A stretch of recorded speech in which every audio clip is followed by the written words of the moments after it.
내 마음을 알아야 세상 속에서 나답게 설 수 있습니다. 나와 세상을 잇는 마음의 이야기. 황상민의 심리상담소.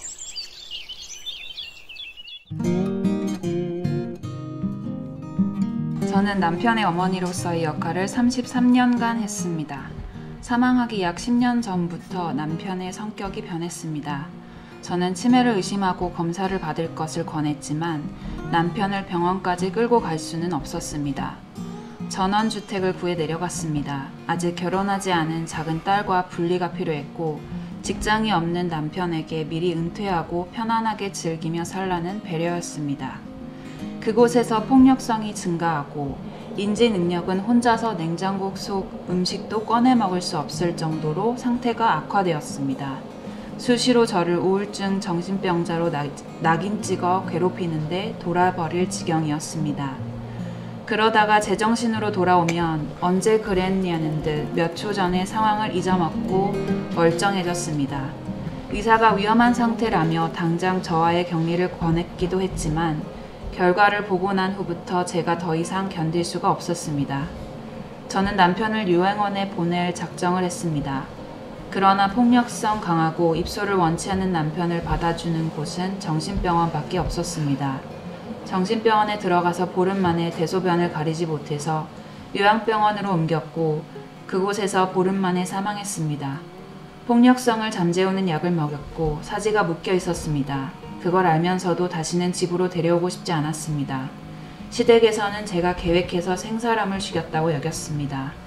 궁금한 건 제 마음입니다. 제가 후유증을 앓을 거라며 걱정하는 사람들의 기대를 저버리듯 그냥 지금이 너무 좋고 다행스럽습니다. 이래도 되나 싶습니다. 제가 이렇게 걱정거리 없이 행복해도 되는 겁니까? 제가 남편의 사망을 어떻게 바라봐야 하는 걸까요? 네. 이 참 솔로 인생님이신가요? 네. 네. 솔로 인생님이신데 이분 프로파일이 아이디얼, 아주 전형적인 아이디얼이시고요. 근데 참 힘든 시간을 보내신 상황이고, 남편이 사망하기 10년 전에 남편의 성격이 변했다고 느꼈는데 치매를 의심하고 검사를 받을 것을 권했다라고 하는데, 성격이 변하는 상황에서 남편이 어떤 상황이었는지를 아마 먼저 생각을 하시면 지금 스스로 내가 이렇게 살아도 되나 저렇게 살아도 되나 걱정하시는데, 사실 아마 성격이 바뀌었다라고 하는 그 순간에 남편이 처해 있는 환경도 바뀌었고 남편이 자기 존재 이유를 잃어버릴 그럴 상황에 처하지 않았을까라는 생각이 듭니다. 보통은 어떤 사람이 성격이 확 바뀌면서 딴 사람이 된 것 같은 상황이 되면 그거는 그 사람의 존재 이유 자체가 사라진 것과 같은 상황이거든요. 그런데 병원을 끌고 갈 수는 없고 남편도 스스로 자기가 그렇게 바뀐 걸 인정하지 않는 상황에 있다. 대개는 이제 그 사람들의 특성은 주위 사람들에게 상당히 공격적으로 나타나거나 아주 강한 고집을 피우는 건데, 이제 그랬을 때 의사들은 치매라는 진단을 내리거나 심지어 알츠하이머 이런 여러 가지 병명을 갖다 붙이는데, 기본적으로 재밌는 거는 직장이 없는 남편에게 미리 은퇴하고 편안하게 즐기며 살라는 배려를 했다라고 하는 것 자체는 사실 남편의 폭력성과 인지 능력이 더 퇴화되게 만드는 상황을 만들었다라고 생각을 하시면 됩니다. 그런데 어떻게 보면 남편한테 잘해준다고 했는데 그게 더 문제가 발생하고, 그 이후에 남편이 아내를 우울증 정신병자로 낙인 찍혀 괴롭히고 괴롭힌다라고 하는 거는 바로 본인이 겪고 있는 상황을 이 자기 주위에 있는 특히 아내한테 그대로 투사를 하든지 반영을 하고 있다라고 생각하시면 됩니다. 여기서 본인의 정체성을 이 솔로 인생님은 남편의 어머니로서의 역할을 33년간 했다는 말이거든요. 그러면 23년간 하다가 나머지 10년간 어머니 역할을 안 하게 됐다는 건가요? 아니면 어떻게 됐는지 혹시 아시나요? 저가 처음에 결혼할 때는 네. 그러니까 되게 능력 있고 그러니까 괜찮은 사람이라고 생각을 했는데 그러셨을 것 결혼하자마자 바뀐 게요. 그러니까 저 엄마가 새엄마였는데 네. 그러니까 모든 것을 제가 해주기를 원했고 되게 기뻐했어요. 그렇죠, 그렇죠. 네. 그래서 그냥 그 기쁨이 저의 기쁨이라고 생각하고 살았던 그렇죠. 거죠. 네, 그런데 이제 가장 큰 거는 이 10년 전부터 남편이 성격이 바뀌었다고 할 때 그때 남편은 어떤 상황이었나요? 원래는 대학 다닐 때 야구 서클 야구를 하면서 사람들 으쌰으쌰 해가면서 많은 모임을 즐겼고 그리고 되게 집안에서 그런 어떤 욕설이라든지 그런 걸 하진 않았는데 갑자기 치과 생활을 하고 사람들과 이렇게 단절을 하더라고요. 그리고 저가 모르는 상황에서 세상의 모든 민원을 다 넣기 시작을 하더라고요. 민원을 넣기 시작한다. 이게 지금 우리 윤석열 대통령의 이 앞날의 상황에 대해서 여러분들이 예상할 수 있는 거하고 똑같다라고 생각합니다. 윤석열 대통령은 또 이런 경우를 알코올성 치매 뭐 이렇게 또 의사들이 이름을 갖다 붙일 수 있는데 어쨌든 간에 그 상황이 진짜 의사가 격리를 해야 되고 그래서 요양원이 아니라 정신병동에 넣게 되고 정신병동에 들어가 가지고 폭력성을 잠재우는 약이라는 게 뭐 일반적으로 정신병 약을 먹으면 날뛰던 코끼리도 조용하게 만드는 약이니까 그렇게 되고 뭐 사지 묶여 있고 그 안에서 얼마나 지랄 발작을 하는지는 말 안 해도 될 거고 그래서 대충 그 상황이 되면 그냥 죽을 때까지 그 병원에 있을 수밖에 없습니다. 요양이라고 표현하든 정신병도 표현하든. 자, 그런데 그래서 돌아가셨다는 거죠, 남편이. 자, 그런데 남편이 한 10년 그렇게 본인을 괴롭히다시피 했는데 왜 사람들은 후유증을 앓을 거라고 걱정을 할까요? 그러니까 일반적으로 네. 그러니까 저희 언니도 일찌감치 사별을 하고 진짜 옆에 사람을 많이 괴롭혔어요. 네. 누군가가 죽으면 그러니까 부모나 죽으면 굉장히 애도의 시간을 가져야 된다고 생각을 하거든요. 그거는 당위적으로 그래야 된다라는 믿음이잖아요. 근데 그쵸? 언젠가 너에게도 올 거야 하는데 저는 안 오는 거예요. 안 올 거예요. 저는 너무 행복한 거예요, 하루가. 그럼요. 네. 근데 이게 제가 지금 이 질문을 던졌던 게 그 남편이 사망하고 나서 시동생이 했던 말이었어요. 네, 뭐라고요? 그러니까 저한테는 참아 못하더라고요. 그렇죠. 제가 그렇게 희생의 사활을 살았고 시동생도 데리고 있었고 많은 걸 했기 때문에 알고 있는 거예요. 그러니까 제 딸한테 결혼한 큰딸한테 그랬대요. 니네들이 원하는 게 이거였어? 라고 했다고 하더라고요. 사악한 시동생이네요. 예, 근데 그 전에 제가 이런 거를 되게 미리 예측을 해서 그러니까 제가 되게 예민하게 사람들의 그런 반응을 잘 알아채거든요. 뭔가 달라졌는데 해서 제가 지금 58인데 50에 간호조무사 자격증을 딴 거예요. 그래서 왜 땄냐면 그 구립노인복지관에 간호조무사 자리가 있다는 거예요. 치매 노인을 케어할 수 있는. 그래서 1년 동안 공부를 해서 그 자리에 들어가기 위해서 10대 1의 경쟁률을 뚫고 제가 들어갔어요. 그래서 4년 동안 그 데이터를 모았어요. 그래서 했더니 확실한 거예요. 그렇죠. 그래서 그 병원에 예약까지 했거든요. 끌고 갈 수가 없는 거예요. 그 사이에 그러니까 처음부터 결혼해서 이 사람의 말이 잘 통하지 않고 이상하다는 생각은 했었어요.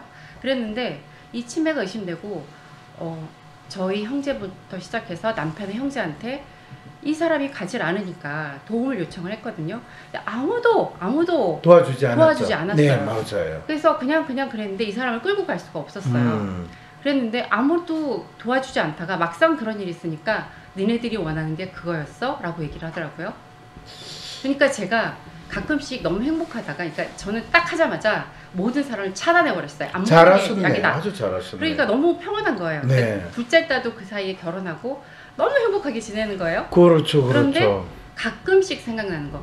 너희들이 원하는 게 이거였어 하고, 그 다음에 제가 황 박사님 그 팬이라서 책이나 유튜브 정말 완전히 다 들었는데, 혹시 내가 치매가 아닌 이 사람이 마음이 아픈 걸 내가 치매로 몰고 내가 그렇게 병을 만든 게 아니었을까? 너무 집중하다 보니까 마음의 아픔을 제가 병으로 만든 게 아니었을까? 그런 생각이 가끔씩 드는 거예요. 아, 그 부분에서요. 사실 제가 남편의 성격이 바뀌었다는 게 어떤 말인지를 물어봤던 게 바로 그거거든요. 그거는 일반적으로 의사들이 뇌나 신경계에 이상이 있어서 치매라고 하는 그 치매가 아니고, 실제로 마음이 아플 때 치매 증상이 나타나는 대표적인 이제 뭐 어르신 경우에도 마찬가지고, 그런데 가장 일차적인 거는 본인이 무시당하는 상황에 있다라고 스스로 인식할 때, 그게 진짜 무시하는 게 아니라 본인이 일정한 사회적인 관계나 사회적인 관심을 받다가 어떤 상황으로 스스로 위축돼 가지고 숨어서 생활하거나 지내게 될 때, 그거를 본인이 스스로 기본적으로 하던 활동을 안 하고 위축해서 도피해서 있음에도 불구하고, 그거를 세상이 나를 버렸다든지 그동안 내하고 지냈던 사람이 나를 미워하거나 싫어하거나 나에게 더 이상 관심을 보이지 않아라고 본인이 혼자서 굳게 믿게 되는 거예요. 그러니까 지금 우리 윤석열 대통령이 처하고 있는 상황하고 비슷할 수가 있는 게, 이 XX들이 말이야 전에는 내한테 무조건 그러더니 갑자기 내가 999A 총정으로 지금 한 거를 내란죄라고 하다니 라고 하면서 이제 울분이 생기고, 그러면서 지금 치과를 하는 상황이 벌어지고, 이게 어느 정도 몇 개월이 지나게 되면 뭐 다시 대통령으로 복귀가 될 가능성이 없지만, 복귀할 쯤 되면 이분은 거의 치매에 가까운 상태를 나타낼 수도 있다라고 생각하셔도 됩니다. 자, 그런 측면에서 보면 치매로 주위에 있는 사람이 만들었느냐라고 하면, 그거는 주위에 있는 사람이 만든 게 아니라 본인 스스로 어떤 이유로 스스로를 고립시키고 스스로를 위축시켰기 때문에 이 상황이 되고, 그 상황에 대해서 주위에 있는 사람하고 충분히 커뮤니케이션하고 자기의 뭐 억울한 상황이든 자기의 위축된 거를 적극적으로 사람들이 수용을 해주면 또 그 부분이 조금은 나아질 수 있는데, 안타깝게도 이 전원주택을 구해서 내려가는 그 순간부터 본인이 유배됐다라고 믿는 상황에 빠지게 된 거는 안타까운 부분이 있어요. 그래서 우울증 정신병자로 낙인 찍혀서 주위에 있는, 특히 이제 자기를 돌봐주는 부인을 적극적으로 공격하고 괴롭히는 게 가장 대표적인 일이 되는데, 그랬을 때 시동생이 어떻게 보면 형님의 가족들한테 너희들이 원했던 건 이거였어? 라고 했던 게 어떤 의미인가를 한번 생각을 해볼 필요는 있습니다. 그거를 아마 솔로 분께서 듣기에는, 아, 시동생은 원망하는 듯이, 특히 뭐 생사람을 죽였다라는 그런 원망으로도 받아들일 수도 있을 거예요. 그런데 다른 한편으로 본인의 형이 그렇게 힘들 수 있을 때 정작 내가 어떤 기여를 하고 돌보려고 노력을 했는가 하면 없거든요. 그래서 형님이 죽었을 때 그 가족들도 약간의 죄책감이나 뭔가가 있겠죠, 그죠? 저도 그렇게 정리해서 사실 마음이 편해요. 그렇죠. 그렇게 정리했어요. 그렇죠. 그렇게 정리하시는 게 잘하신 거예요. 그래서 그를 마치 본인들이 느끼는 죄책감을 정당화하기 위해서 그 표현을 쓴, 그래서 제가 사악한 시동생이라고 이야기한 거예요.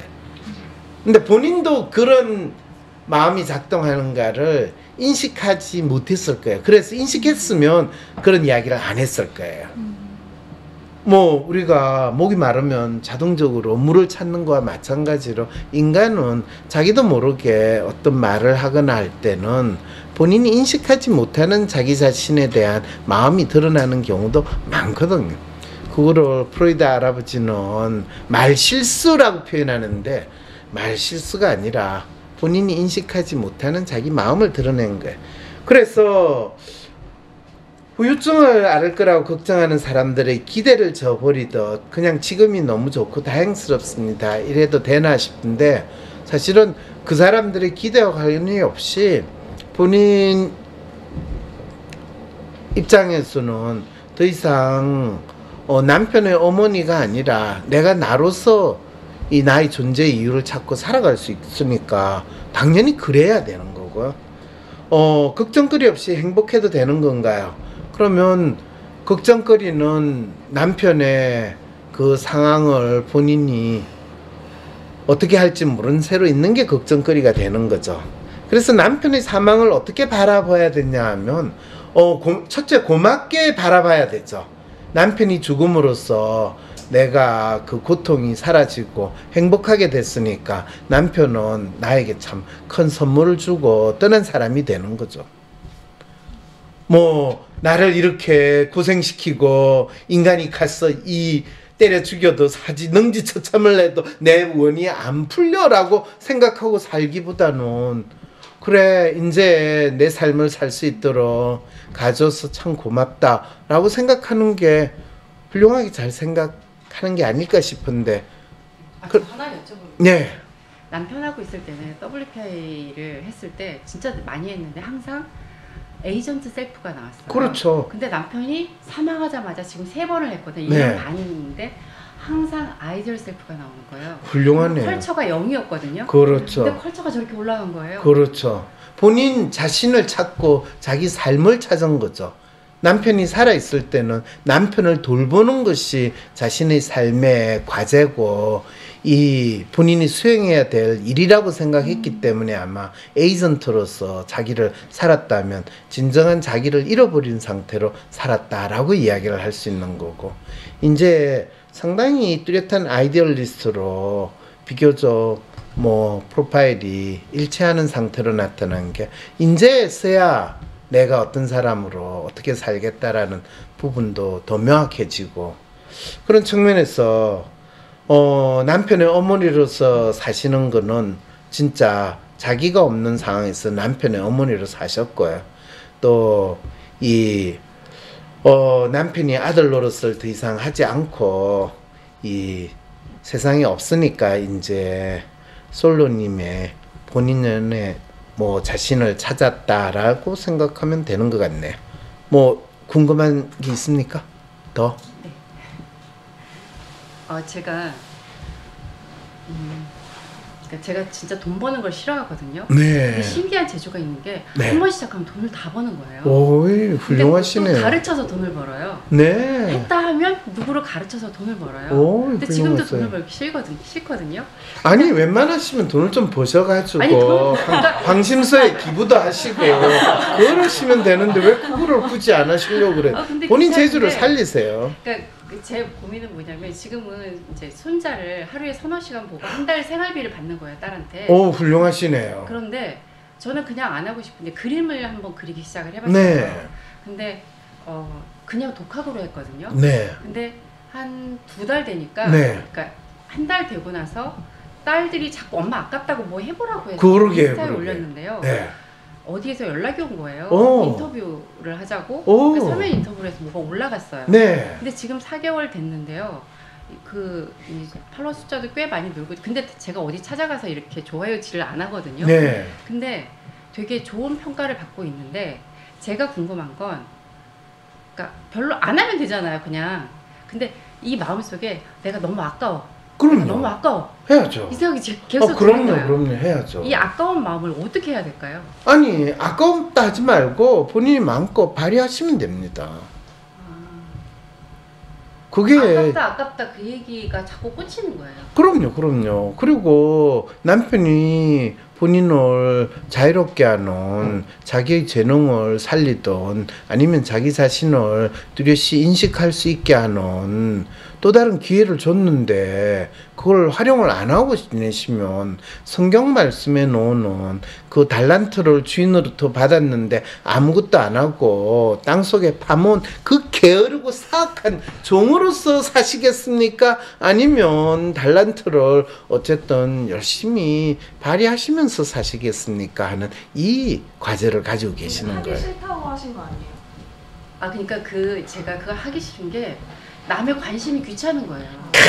이게 있는 자의 여유, 가진 자의 여유가 되는 거예요. 그럼요. 교만하다고, 있는 자의 여유라고. 네, 뭐 교만하다는 거는 그냥 질투가 나서 하는 이야기고 그러니까 본인은 뭐 하려고 해도 안 되는데 노력을 하거든요. 그러니까 하나의 그림을 몰입하면 거의 잠잘때도 가수면 상태로 어떻게 하면 더 잘 그릴까를 그렇죠. 생각을 해요. 훌륭하세요. 그렇게 해서 몰입을 해서 저는 재능이 아니라 나의 노력에 맞아요. 재능 한 방울을 탔다고 생각하는데 사람들은 너 재능에 노력 한 방울을 탔다고 얘기를 하는 거예요. 이게 좀 억울한 거야, 내가. 그건 좀 억울하죠. 그럴 때 그 억울함을 풀기 위해서라도 더 하셔야 돼요. 네.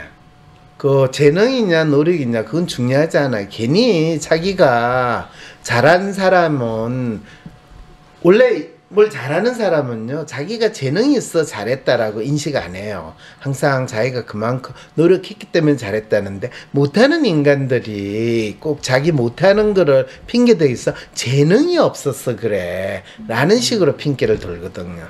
근데 제가 궁금한 건 니네들이 재능이 없으면 나보다 더 노력을 해야 되는데 왜 재능이 있는 내가 그렇게 노력을 하냐고.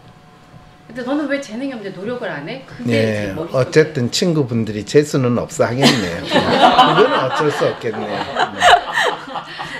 네. 자, 이 사연을 어떻게 풀려갈지 걱정을 했는데 마지막에는 부러움으로 끝나는 희한한 상황을 맞이한 것 같습니다. 그럼요. 내 마음을 알면 내가 누구인지 그리고 어떻게 살아가야 할지 알 수 있다는 생각 해본 적 있으신가요? 그 답은 다름 아닌 당신의 마음속에 숨어 있습니다.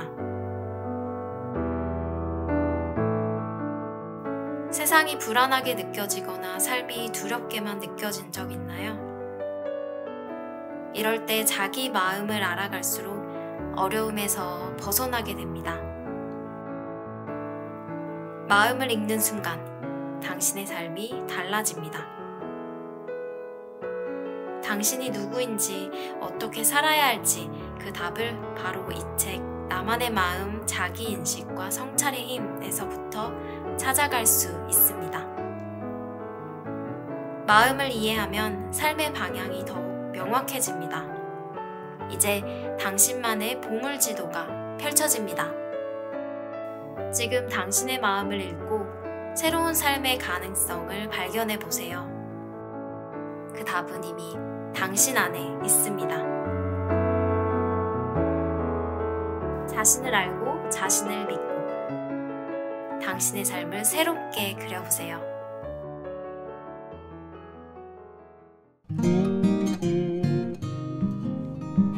저는 뮤지션 남성입니다.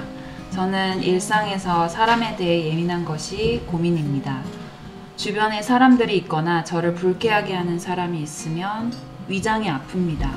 꼭 그런 사람이 없더라도 사람이 많은 곳에 가면 너무 부담스러워 잘 가지 않습니다.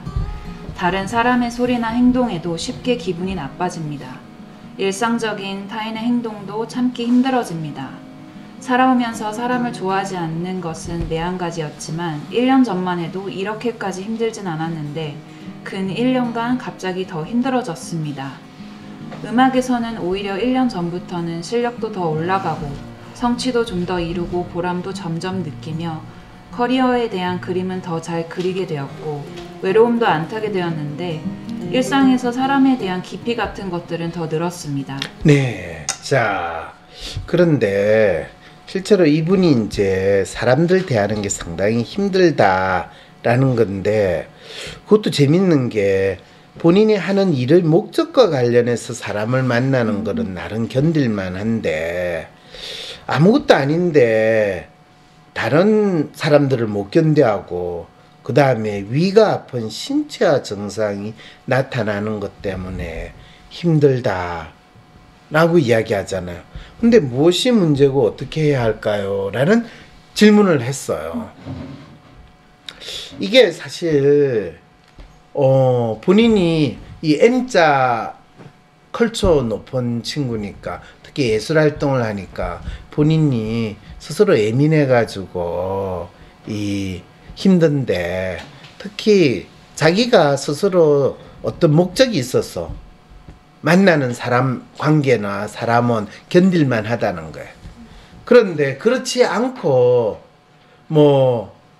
이 쓸데없는 일로 내가 사람을 만나거나 주위에 상당히 나를 힘들게 하는 스쳐 지나가는 인간들이 있는 경우에는 사는 게 힘들고, 그게 그냥 괴로운 수준이 아니라 위가 아프고 위염이 생기고 소화불량 이런 상황이 되는 거. 이럴 때는 어떡합니까? 근데 사실 M자형의 분들이 이런 비슷한 거를 많이 호소하거든요. 본인이 예민하고 그럴 때 주위 사람들, 사람 많은데 더욱더 힘들어요. 그래서 저는 이 쉐어하우스나 이렇게 하는 데는 도저히 못 살고 내 혼자만의 공간에서 있어야 돼요. 이렇게 생각하거든요. 특히 요즘 MZ세대 친구들이 다 자랄 때도 형제 없이 혼자 자라거나 또 자기 독방을 쓰는데 가장 거의 끔찍스럽다라는 느낌을 가지는 거, 군대 가는 거. 군대 가가지고 거기서 여러 명하고 같이 생활을 하는 거, 거의 지옥과 같은 두려움으로 다가오기도 하거든요. 그런데 어떤 친구들은 이제 상담을 할 때 이렇게 예민한 친구, 군대를 갔다 왔다 해서 군대에서 그러면 그 내무반 생활을 어떻게 했냐고 그랬더니, 군대에서는 그냥 어쨌든 그렇게 생활해야 되니까, 이렇게 안 하면 내가 탈영해야 되는데 탈영할 수는 없으니까 이제 지냈다는 거예요. 훌륭하다 야. 이 말은 자기가 처해 있는 상황에서 본인이 아무리 예민해도 그 사람을 만나거나 일을 하는 데에서 자기 나름대로 죽기 아니면 까무러치기다, 이거는 절대적으로 해야 된다, 또는 이 상황을 내가 이거를 위해서 견뎌야 된다, 이런 식의 이유를 갖다 붙이기만 하면 그거는 자기 신체화 증상으로 일어나는 만큼의 그걸 스트레스라고 표현하던 아픔으로 생겨나지 않는다는 거예요.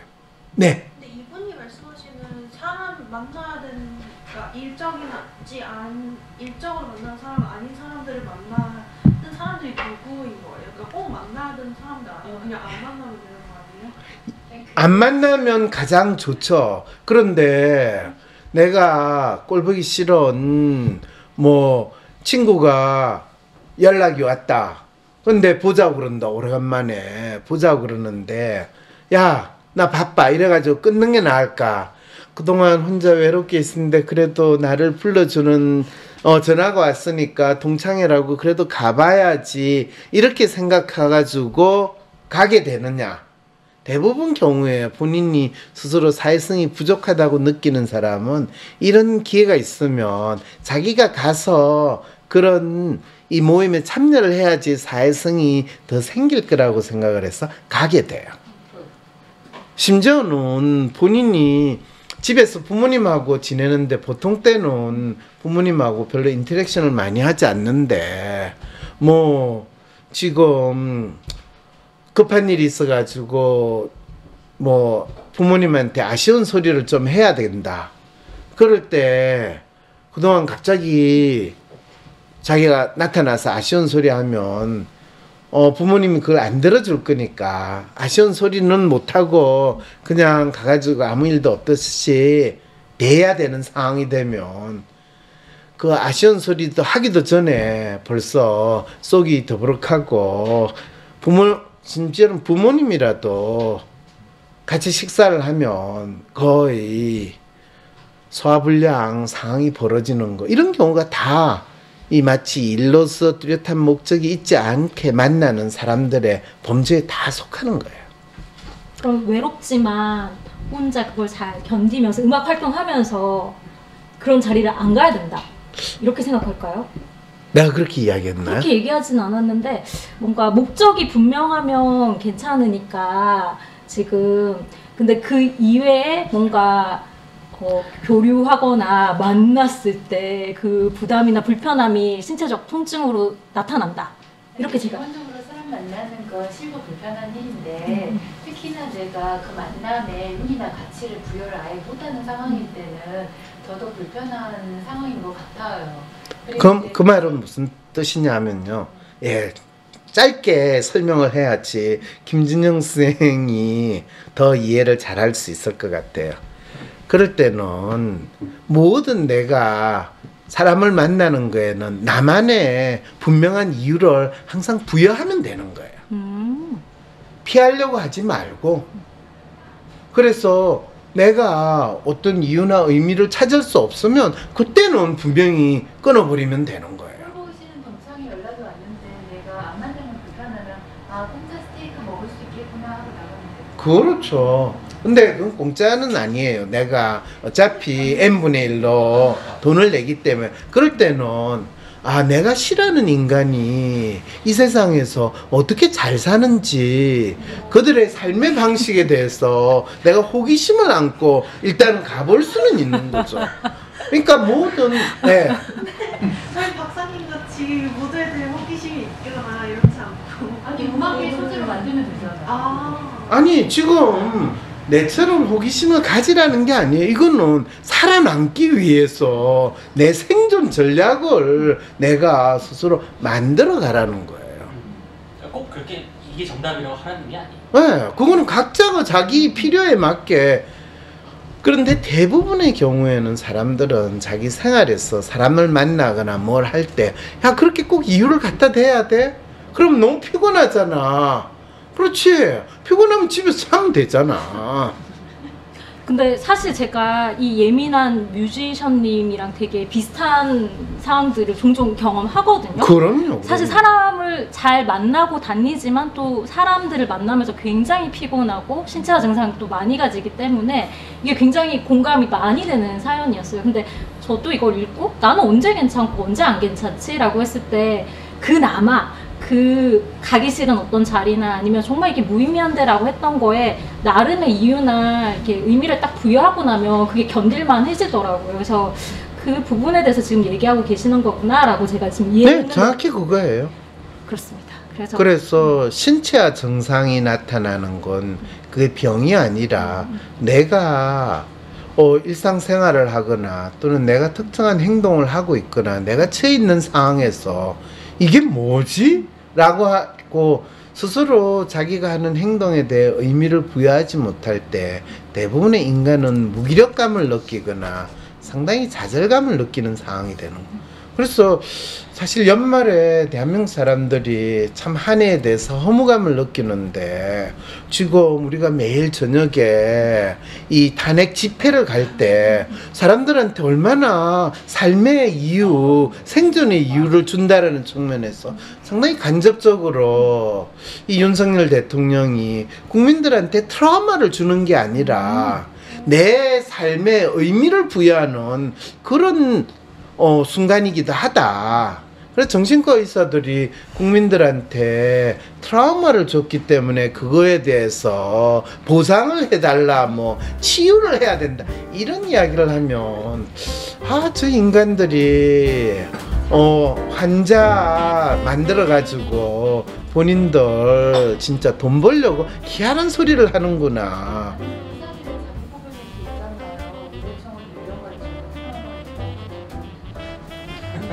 의사들의 자기 마음을 반영을 한다.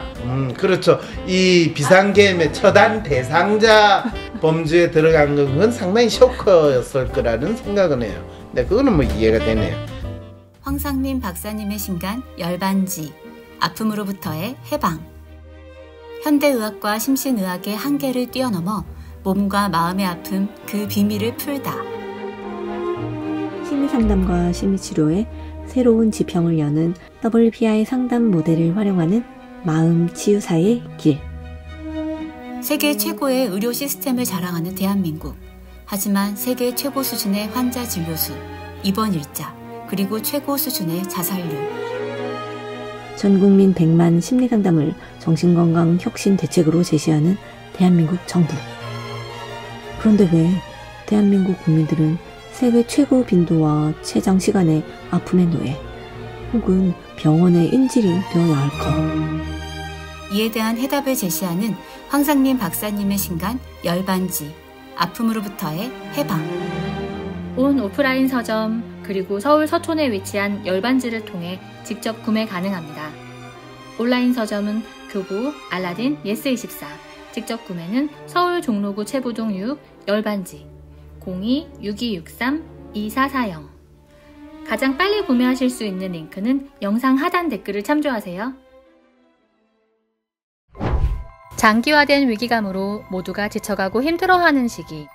이럴 때일수록 더욱 새로운 변화가 필요합니다.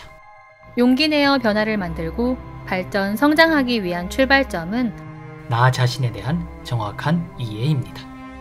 내가 어떤 마음의 사람인지, 내가 진정 바라는 것은 무엇인지, 나는 어떤 식으로 일을 할 때 최고의 성과를 낼 수 있는지, 자신에 대해서 알고 자신을 뚜렷이 할 때 두려움 없이 힘든 시간을 헤쳐나가며 성공을 이뤄낼 수 있습니다.